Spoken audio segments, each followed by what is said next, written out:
السلام علیکم۔ بسم اللہ الرحمن الرحیم۔ شروع اللہ کے نام سے جو بڑا مہربان اور نہایت رحم کرنے والا ہے۔ پیارے دوستو، ایسے ہی سچے اور دلچسپ واقعات سننے کے لیے ہمارے چینل کو سبسکرائب کریں۔ پیارے دوستو، حضور غوث اعظم سیدنا شیخ عبد القادر جیلانی رحمۃ اللہ علیہ کی دینی خدمات بے پناہ ہیں، کیونکہ آپ نے جس دور میں بغداد میں حصول علم کے بعد مستقل قیام فرما لیا تو اس دور میں مسلمانوں میں بے پناہ بے تدا آ چکی تھی۔ لوگوں میں طرح طرح کے فتنہ پیدا ہو چکے تھے۔ ایک طرف فتنہ خلق، قرآن تزلیت اور بات نیت کی تحریک مسلمانوں کے لیے خطرہ ایمان بنی ہوئی تھی، دوسری طرف علماء اور نام نہاد صوفی لوگوں کو دین اور ایمان سے مرگزتہ کر رہے تھے۔ مرکز اسلام بغداد میں بدکا، فسق و فجور اور منافقت کا بازار گرم تھا۔ خلافت بغداد دن و دن زوال پذیر تھے۔ سلجوقی آپس میں لڑ رہے تھے۔ جس سلطان کی طاقت بڑھ جاتی تو اسی کے نام کا خطبہ پڑھا جاتا تھا۔ عباسی خلیفہ دم نہیں مار سکتا تھا اور باطنیہ تحریک کے پیروکار نے ملک میں دھوم مچا رکھی تھی۔ کسی اہل حق کی جان و عزت محفوظ نہیں تھی۔ ایسے پرسوب دور میں آپ نے باج اور درس تدریس کے ذریعے الہ کا بیڑا اٹھایا۔ حضرت سید عبد القادر جیلانی رحمۃ اللہ علیہ نے تقل مجاہدی کے بعد درس اور تدریس کا آغاز کیا۔ مدرسہ میں وجب طور پر تدریس کا بندوبست فرمایا۔ مدرسہ کے طالب علم کو خود بھی پڑھاتے تھے۔ مدرسہ میں روزانہ ایک سبق تفسیر کا، ایک حدیث کا، ایک فقہ کا اور ایک اختلاف ائمہ اہل سنت اور ان کے دلال کا ہوتا تھا۔ اس کے علاوہ علوم طریقت کے متلاسیوں کو رمز شریعت سمجھاتے تھے۔ جوہر کے بعد تجوید کی تعلیم ہوتی تھی۔ مذہب اہل سنت کو آپ کے درس اور تدریس سے بڑا فروغ حاصل ہوا اور اس کے مقابلے میں بدعت کاری اور بدعات کا بازار سرد پڑ گیا۔ آپ خود عقائد اصول میں امام احمد بن حنبل رحمۃ اللہ علیہ اور محدث کے مسلک پر تھے۔ آپ کی تعلیمی جدوجہد نے اہل سنت کی شان بڑھا دی اور دوسرے مذہب کے مقابلے میں ان کا پلڑا بھاری ہو گیا۔ بعض صورت دور دراز سے لوگ آپ سے علوم شریعت اور طریقت حاصل کرنے کے لیے ذوق در ذوق آتے۔ آپ پوری توجہ سے ان کی علمی تگی دور کرتے اور وہ علم کے اس کبر جکھر سے سراب ہو کر گھروں کو لوٹتے تھے۔ چند سالوں کے اندر آپ کے تلامذہ اور ارادت مند تمام عراق، عرب، شام اور دوسرے ممالک میں پھیل گئے۔ ایک دن دوران درس ابن سمولک ہیں کہ جب میں نے اس صبر و تمل پر شیخ سے اظہار حیرت کیا تو آپ نے فرمایا کہ یہ مشقت میرے لیے صرف ایک ہفتے کی ہے، اس کے بعد اللہ تعالیٰ اس مشقت کو ختم کر دے گا۔ چنانچہ ایک ایک دن شمار کرنا شروع کر دیا، حتیٰ کہ ہفتے کے آخری دن اس شاگرد کا انتقال ہو گیا اور میں اس کے جنازے میں شریک ہوا۔ لیکن مجھے اس پر بہت تعجب رہا کہ شیخ محترم کو ایک ہفتہ پہلے ہی اس شاگرد کے انتقال کی اطلاع مل چکی تھی۔ احمد بن مبارک بیان کرتے ہیں کہ ایک اجمی شخص ابی نامی آپ سے تعلیم حاصل کرتا تھا، لیکن وہ اس درجہ کن ذہن اور غبی تھا کہ بہت مشکل سے اس کی سمجھ میں کوئی بات آتی تھی۔ اس کے باوجود بھی شیخ محترم انتہا صبر و تمل کے ساتھ اس کو درس دیا کرتے تھے۔ حضرت سید عبد القادر جیلانی رحمۃ اللہ علیہ علمی دنیا میں مثال آفتاب بن کر چمکے۔ آپ کے شاگرد عزیز میں سے تو بڑے بڑے شہرت یافتہ عالم بنے، جنہوں نے اہل دنیا سے حضور غوث پاک رحمۃ اللہ علیہ کی تربیت کی بنا پر علم اور عرفان میں سکہ منوایا۔ آپ کے شاگرد کی تعداد تو بے حد اور بے شمار ہے۔ وہ شاگرد جنہیں نام ویبھو اللہ جفا، خلف بن عباس مصری، عبد المنعم بن علی ہرافری ابراہیم اللہ اہداکھیڑ، عمر بن مسعود البجاج، ان کے استاد میر محمد جیلانی، امام عبداللہ بطائی، عبداللہ بن حسن بن اکبری، ابوالقاسم بن ابو بکر، احمد ان کے بھائی، احمد عتیق، عبد العزیز بن ابو نصر الجنادی، محمد بن عبد المکرم الیعقوب، عبد الملک بن ریال اور ان کے صاحبزادے ابوالفرج، عبد الرحمن بن نجم خزرجی، ہیا تکری، ہلال بن عدنی، یوسف مظفر عاقلی، احمد بن اسماعیل بن حمزہ عبداللہ بن احمد بن المسوری، عبد الکریم بن محمد المصری، عبداللہ ابن محمد ابن ولید، عبد المحسن بن ادب محمد بن ابو الحسین یوسف بن ہے، بطحہ دمشق احمد بن مطیع، علی بن نفیس المامونی، احمد بن منصور، علی بن ابو بکر بن ادریس، محمد بن نمرہ بن محمد الحرانی رحمۃ اللہ علیہ اجمان حضور غوث پاک رحمۃ اللہ علیہ کے علم فضل کا جب چار ڈانگ عالم میں شورا ہوا تو ہر طرف سے باکثر استفا آنے لگی۔ آپ بالعمو حنبلی اور صاحب مسالیہ دیتی فتاوی نویس کی سرات کا یہ عالم تھا کہ کبھی کوئی استفا آپ کے پاس رات بھر بھی نہیں رہا اور نہ کبھی آپ کو فتویٰ دینے میں غور اور فکر کرنے کی ضرورت محسوس ہوئی۔ آپ استفا پڑھتے ہی اس کا جواب تحریک فرما دیتے تھے۔ علماء عراق آپ کے فتح کی صحت اور جواب کی سرحد پر بے حد تعجب کرتے اور بہت تعریف کرتے تھے۔ شیخ مفضل ابن قدامہ کا بیان ہے کہ ہم 561 ہجری میں بغداد پہنچے۔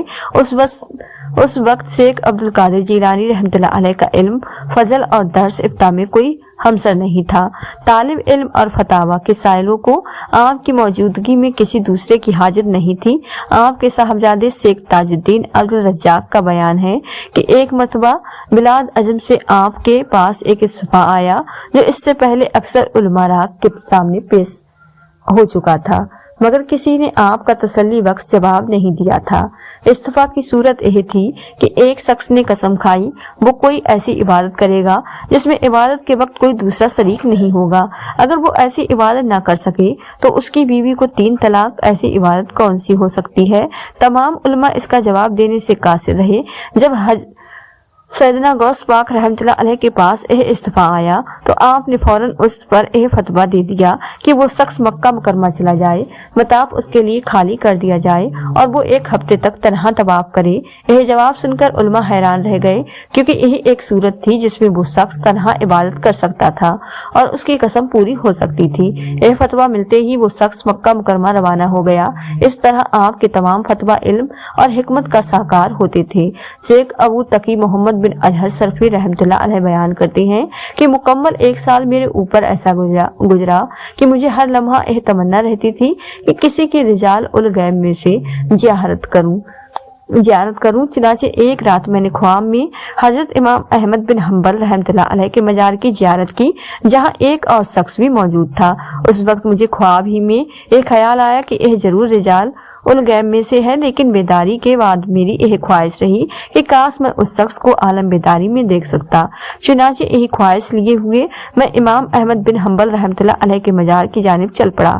وہاں پہنچ کر میں نے ویسا ہی شخص دیکھا جیسا کہ خواب میں دیکھ چکا تھا، لیکن جب میں تیزی سے زیارت کے لیے بڑھا تو وہ میرے سامنے سے نکل گئے اور جب میں دریا دجلہ تک ان کا پیچھا کرتے ہوئے پہنچا تو دریا دجلہ کے دونوں کنارے اتنے قریب کر دیے گئے کہ اس میں صرف ایک ہی قدم کا فاصلہ باقی رہ گیا۔ چنانچہ وہ صاحب قدم بڑھا کر دوسرے کنارے پر پہنچ گئے۔ میں نے ان کو قدم دے کر کہا ٹھہر کر مجھ سے گفتگو کرتے جائیے۔ جب وہ ٹھہر گئے تو میں نے پوچھا کہ آپ کا مسلک کیا ہے، تو اس کے جواب میں انہوں نے فرمایا کہ ملت حنفی کا پیروکار ہوں۔ شیخ ابو تقی کا کہنا ہے کہ جب مجھے ان کے حنفی ہونے کا علم ہوا تو واپسی پر میں نے یہ طے کیا کہ حضرت شیخ عبد القادر جیلانی کی خدمت میں پورا واقعہ بیان کروں گا، لیکن میں آپ کے مدرسے کے دروازے ہی پر پہنچا تھا کہ بغیر دروازہ کھولے گھر کے اندر سے ہی آپ نے فرمایا اے محمد سرفی، نہیں رویدہ سوائے عبد القادر کے حنفی مسلک کا نہیں ہے۔ تفریح الخاطر میں اسی بات کو یوں بیان کیا گیا ہے کہ ایک رات حضور غوث پاک رحمۃ اللہ علیہ نے حضور نبی کریم صلی اللہ علیہ وسلم کو دیکھا کہ وہاں امام احمد بن حنبل رحمۃ اللہ علیہ اپنی داڑھی پکڑے کھڑے ہیں اور حضور صلی اللہ علیہ وسلم سے عرض کر رہے ہیں یا رسول اللہ صلی اللہ علیہ وسلم، اپنے پیارے بیٹے محی الدین کو فرمائیے کہ اس بوڑھے کی حمایت کریں۔ حضور نبی کریم صلی اللہ علیہ وسلم نے مسکراتے ہوئے فرمایا اے عبد القادر، ان کی درخواست پوری کرو۔ تب سرکار بغداد نے ارشاد نبی پر عمل کرتے ہوئے امام احمد بن حنبل رحمۃ اللہ علیہ کی التجا اور فجر کی نماز حنبلی مصلی پر پڑھائی۔ ایک روایت میں ہے کہ ایک مرتبہ حضور غوث پاک رحمۃ اللہ علیہ امام احمد بن حنبل رحمۃ اللہ علیہ کے مجاز شریف پر گئے تو امام صاحب قبر سے نکلی اور ایک قمیض عنایت کی اور آپ سے منقع کیا اور فرمایا، اے عبد القادر، بے شک میں علم سری اور حقیقت علم حال اور فعل میں تم سے احتیاط رکھتا ہوں۔ ایک اور روایت میں ہے کہ ایک مرتبہ حضور غوث پاک رحمۃ اللہ علیہ کی روحانی ملاقات حضرت امام ابو حنیفہ رحمۃ اللہ علیہ سے ہوئی تو حنبلی مذہب اختیار کرنے اور حنفی مسلک اختیار نہ کرنے کی وجہ دریافت فرمائی۔ حضور غوث پاک رحمۃ اللہ علیہ نے جواب دیا کہ اس کی دو وجوہات ہیں، ایک یہ کہ حنبلی مسلک مقدی کی کمی کی وجہ سے جب ہو چکا ہے، دوسرا یہ کہ امام احمد بن حنبل مسکین ہے اور میں بھی مسکین ہوں، اور میرے نانا حضور نبی کریم صلی اللہ علیہ وسلم بھی اللہ تعالیٰ سے مسکین طلب کرتے تھے۔ نبی کریم صلی اللہ علیہ وسلم نے دعا فرمائی تھی، اے اللہ مجھے مسکین کی حالت میں رکھ اور اسی حالت میں مار اور قیامت کے روز مسکین کے ساتھ اٹھا۔ حضرت سیدنا شیخ عبد القادر جیلانی رحمۃ اللہ علیہ فرماتے ہیں کہ راہ سلوک کے راہبوں کے لیے علوم شریعہ اور اصلاح صوفیہ سے واقف ہونا بہت ضروری ہے اور اس سے کسی وقت بھی غافل نہیں ہونا چاہیے۔ راہ سلوک طے کرنے والے شیخ کے لیے مرید کو ایسی تربیت دینا ضروری ہے جو صرف خدا کے لیے ہو اور اس میں اپنی ذاتی غرض قطعاً شامل نہ ہو۔ شیخ کے لیے یہ بھی ضروری ہے کہ وہ مرید کے ساتھ ناصحانہ طرز اختیار کرے، اس کو ونج شفقت دیکھے اور اگر اہتمام ہو کہ مرید ریاضت نہیں کر سکے گا تو اس کے ساتھ مہربانی اور نرمی کا سلوک کرے، اس کی تربیت اس طرح کرے کہ جس طرح ماں سیر کھار بچے کی کرتی ہے یا باپ اپنی اولاد کی تربیت شفقت سے کرتا ہے، اس پر اتنا بار ہرگز نہ ڈالے جو اس کی طاقت سے باہر ہو جائے۔ پھر جب مرید یہ عہد کرے کہ میں گناہوں سے پرہیز کر کے اللہ تعالیٰ کی اطاعت کرتا رہوں گا تو اس پر اس وقت سختی کرنا جائز ہے، اور حدیث شریف کے مطابق عہد لینا بھی بنیادی شے ہے، کیونکہ حضور نبی کریم صلی اللہ علیہ وسلم نے بھی وقت رضوان کے وقت صحابہ اکرام رضوان سے عہد لیا تھا۔ تمام علماء اور شائخ حضور غوث پاک رحمۃ اللہ علیہ کی خدمت میں نہایت احترام اور تاج محل جنہوں نے دین و دنیا کی شہادت حاصل کی بہت زیادہ ہے، ان میں سے ایک بھی ایسا نہیں جس کی موت بغیر توبہ کے واقع ہوئی ہو، حتیٰ کہ آپ کے ارادت مندوں کی مرید بھی 7 سلے تک داخل واحد ہوں گے۔ شیخ غرسنی بیان کرتے ہیں کہ جب حضرت شیخ عبد القادر جیلانی رحمۃ اللہ علیہ نے داروغہ جہنم سے پوچھا کہ کیا تمہارے پاس میرا کوئی صحبت یافتہ موجود ہے تو اس نے جواب دیا، خدا کی قسم کوئی موجود نہیں ہے۔ پھر آپ نے فرمایا کہ میرا ہاتھ مریدن پر اس طرح سایہ فگن ہے جس طرح آسمان زمین پر کیے ہوئے ہے، اگرچہ میرا ارادت مند عالی مرتبہ نہیں ہے لیکن میں تو عالی مرتبہ ہوں۔ خدا کی قسم میرے قدم اس وقت تک پیچھے نہیں ہٹیں گے جب تک میں ان سب کو لے کر جنت میں داخل نہ ہو جاؤں۔ ایک شخص نے حضرت شیخ عبد القادر جیلانی رحمۃ اللہ علیہ سے سوال کیا کہ آپ کا اس شخص کے متعلق کیا خیال ہے جس میں نہ تو آپ سے بات کی اور نہ آپ سے خرقہ پہنا لیکن وہ آپ سے نسبت رکھتا ہے؟ تو اس پر آپ نے فرمایا، جس کو مجھ سے نسبت حاصل ہے اس کو کعب اللہ سے بھی وابستہ بھی ہو جائے گی، خواہ اس کے اعمال پسندیدہ ہوں یا نہ ہوں، پھر بھی میرے صحبت یاب کان میں سوار ہوگا۔ جو شخص میرے مدرسہ کے راستے سے بھی گزر جائے گا تو قیامت کے دن اس کے عذاب میں تکفیر کی جائے گی۔ قاضی القضا ابو صالح نصار کا بیان ہے کہ میرے والد شیخ عبد الرزاق جیلانی اور چچا شیخ عبد الوہاب جیلانی کا بیان ہے کہ حضور غوث پاک رحمۃ اللہ علیہ نے فرمایا، مبارک ہو اس شخص کو جس نے مجھے دیکھا یا میرے دیکھنے والوں کو دیکھا۔ اس طرح آپ نے متبع ان 5 نسلوں کے لوگوں کے لیے خوشی اور مبارکباد کے الفاظ ارشاد فرمائے جو مسلسل حضور غوث پاک رحمۃ اللہ علیہ کے دیکھنے والے اور ان کے بعد انہیں دیکھنے والے بن کر عالم وجود میں آتے رہے۔ شیخ ابو القاسم بجاج کی روایت کردہ باتوں میں سے یہ روایت ہے کہ حضرت شیخ عبد القادر جیلانی رحمۃ اللہ علیہ نے فرمایا کہ حسین حلال پھسل گیا، اس دور میں کوئی ایسا شخص موجود نہیں تھا جو اسے تھام لیتا، اگر میں اس زمانے میں موجود ہوتا تو ضرور اس کا ہاتھ پکڑ لیتا۔ میرے مرید اور محبین میں سے قیامت تک جس شخص کی سواری بھی پھسلے گی اس کا ہاتھ میں پکڑ لوں گا۔ شیخ عارف باللہ حضرت ابو نذیر سربدی بیان کرتے ہیں کہ ہر رات حضرت شیخ حماد بن کی بناوٹ کی آواز سے مشابہ ہوتی تھی۔ حضرت شیخ عبد القادر جیلانی رحمۃ اللہ علیہ اس زمانے میں آپ کی خدمت میں رہتے تھے۔ سن 508 ہجری میں شیخ حماد کے بعد اسب نے شیخ عبد القادر جیلانی سے کہا، اس بن ورنتون آپ نے پوچھا تو آپ نے فرمایا، میرے